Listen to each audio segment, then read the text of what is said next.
جیسے شخص کہتا ہے سارا قرآن مجھے رنگے بیان لگتا ہے، اس کا قاری ہوں کہ یہ تیز زبان لگتا ہے، جب بھی ناصر سوئے افلاک نظر ہوتی ہے تو چاند مجھ کو تیری یمین کا نشان لگتا ہے۔ قرآن تیری رحمت کا دیوان نظر آیا، آقا تیری صورت اور سیرت کا عوان نظر آیا، مازاغ ہے آنکھ تو وشمس ہے روح ناصر، قرآن کے چہرے پہ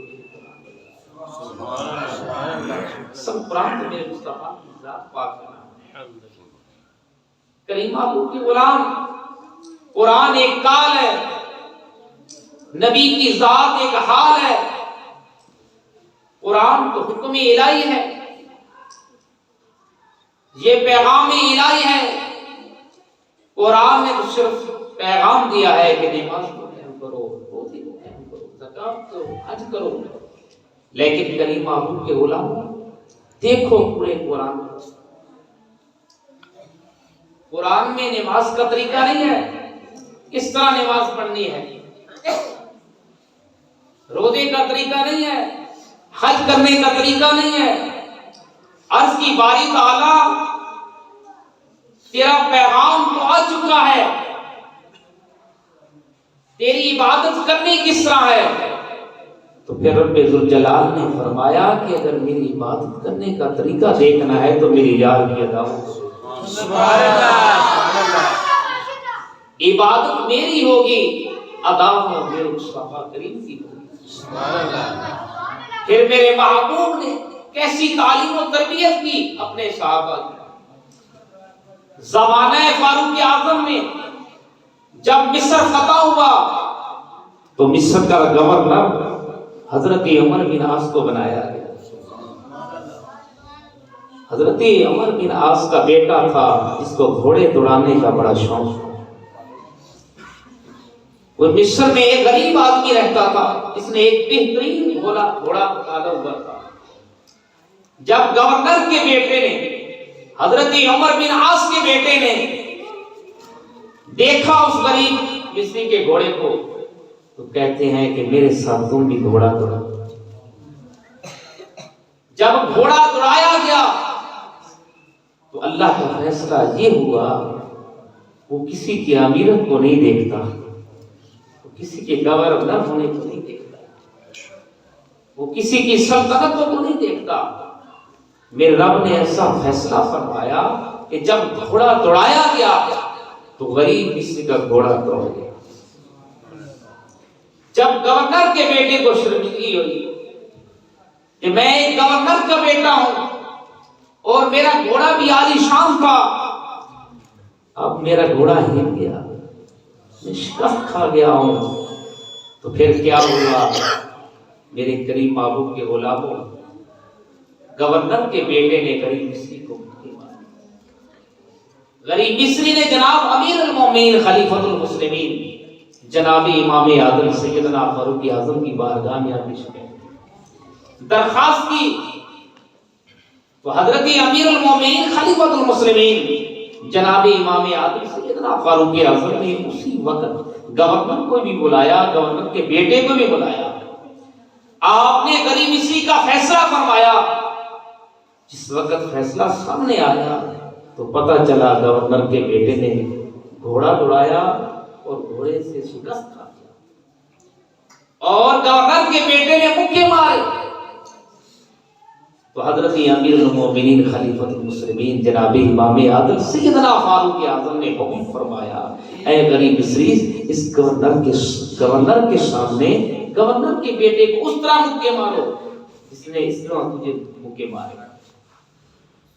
تو میرے کریم محبوب کے غلام، جب بیت المقدس کے آزاد ہونے کا وقت آیا تو بیت المقدس کے لوگوں نے کہا کہ اے مسلمانوں، اپنا امیر لے آؤ، عمر بن خطاب لے آؤ، وہ چل کر آ جائے تو ہم بغیر جنگ کے چابیاں ان کے ہاتھ پر رکھیں۔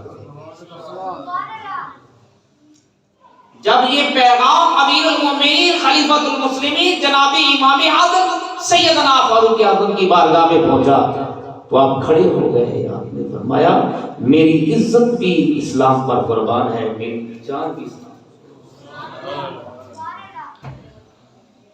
آپ نے غلام کو بلایا، غلام کو حکم فرمایا کہ غلام سواری لے آؤ۔ جب غلام سواری لے کر آئے تو آپ نے فرمایا غلام بیت المقدس میں جانا ہے، سواری ایک ہے، سفر بھی کرنا ہے، سفر بھی بڑا لمبا ہے، کس طرح سفر کریں گے؟ غلام نے تو عرض کی حضور گھبرائیں گے، آپ سردار ہیں، میں غلام ہوں، آپ آقا ہیں، میں نوکر ہوں، آپ سواری پر بیٹھ جائیں، آپ سوار ہو جائیں، میں لگام پکڑ کے چلوں گا۔ تو امیر المومنین نے فرمایا میں عدل کا امام ہوں جی، میں یہ انصافی نہیں کرتا، جیسے میں انسان ہوں بھی ایسے انسان ہوں۔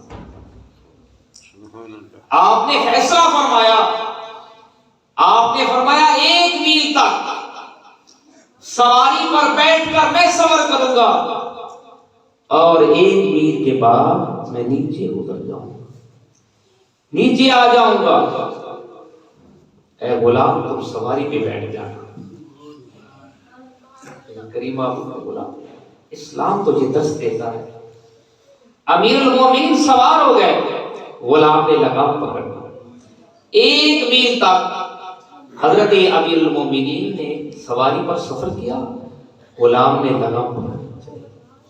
1 میل کے بعد حضرت امیر المومنین خلیفۃ المسلمین جناب امام عادل نے حکم فرمایا کہ تم سواری پہ آ جاؤ، مجھے لگام دے دو۔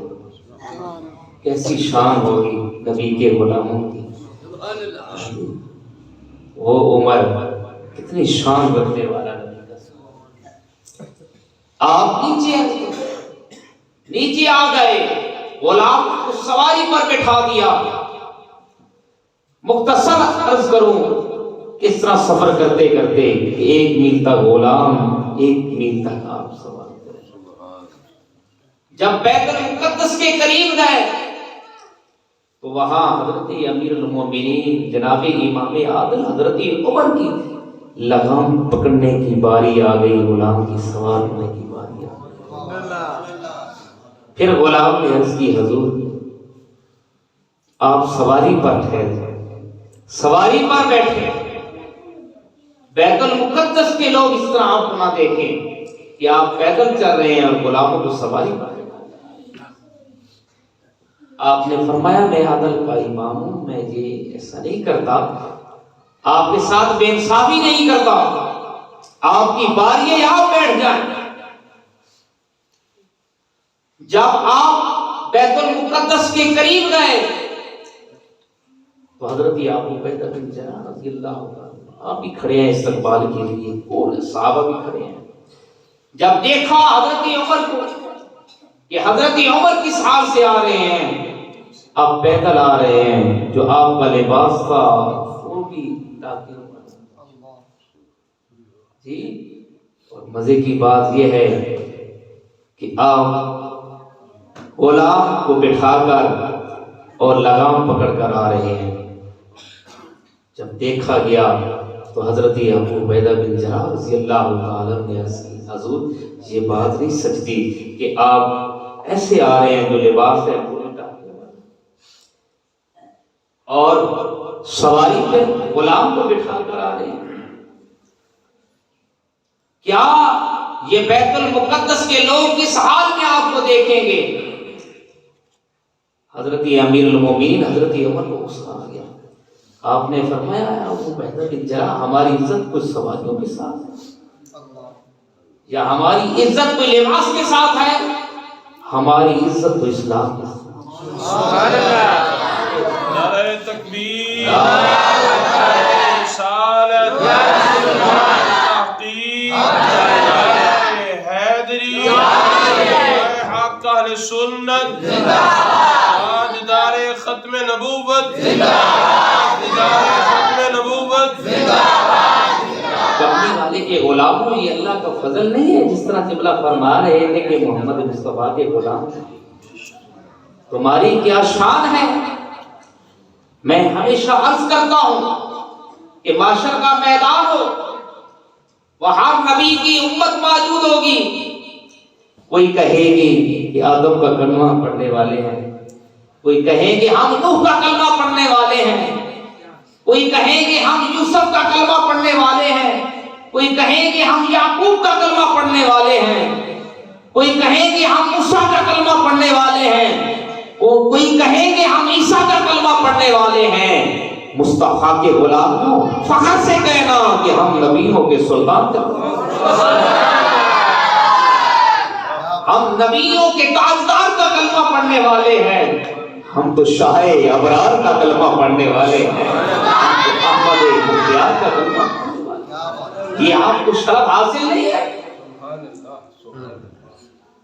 جب آپ اپنے گھروں کا ماحول تبدیل کرنا ہے تو ان جیسے لوگوں سے وابستہ ہو جاؤ.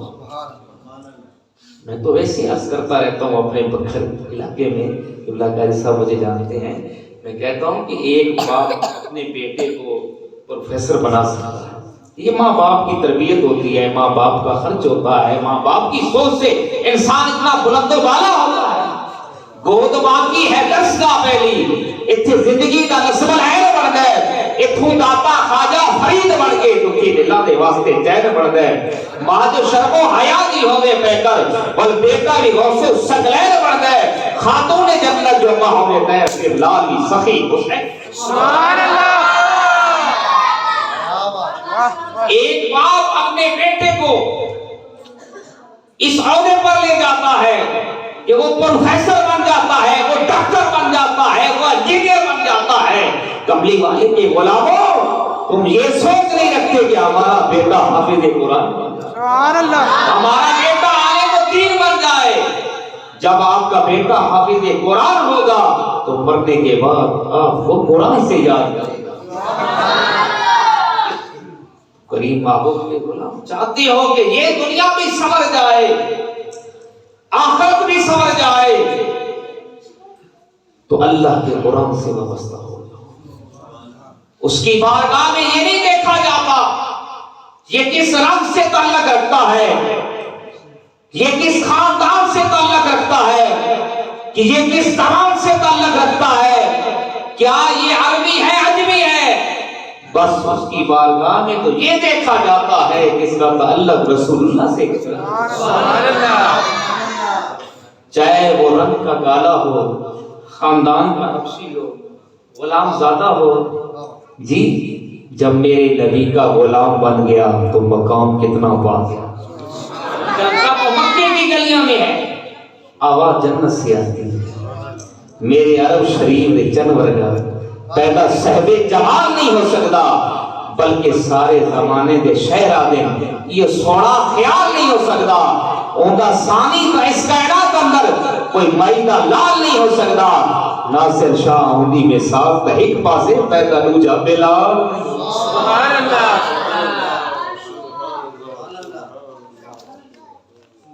کریم محبوب کے غلام، ہم تو بس حاضری لگوانے کے لیے آئے تھے اور ان لوگوں کا نام سنتے تھے.